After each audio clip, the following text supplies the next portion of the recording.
Predzadnja tekma letos v Ljudskem vrtu je bil veliki štajersko-prekmurski derbi med Mariborom in Muro. Tekma, ki je bila izjemno zanimiva in ki so jo na koncu zasluženo dobili naši pubeci z 2:1 in se s tem utrdili na prvem mestu Lige Telekom Slovenije in potrdili, da so najboljši v tem prvem delu sezone. Nedeljo nas čaka še zadnja tekma proti Aluminiju, ampak najprej najboljši trenutki tega obračuna. Uživaj!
Oggi era una partita, come abbiamo detto prima, due partite diverse. La prima che durava un'ora e poi l'ultima mezz'ora sarebbe stata diversa per la stanchezza dei giocatori.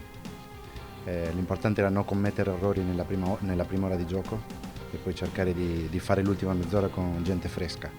È andata bene perché siamo andati in vantaggio e abbiamo giocato anche bene. Mi smo vedeli, da če hočemo biti na vrhu, moramo narediti eno serijo. To nam je uspelo in smo veseli, da smo tudi igrali dobro in lahko gremo še v to zadnjo tekmo z optimizmom. Vemo, da smo prvi, da imamo 5 točk prednosti in upamo, da bo vsaj 5 po koncu polzdi.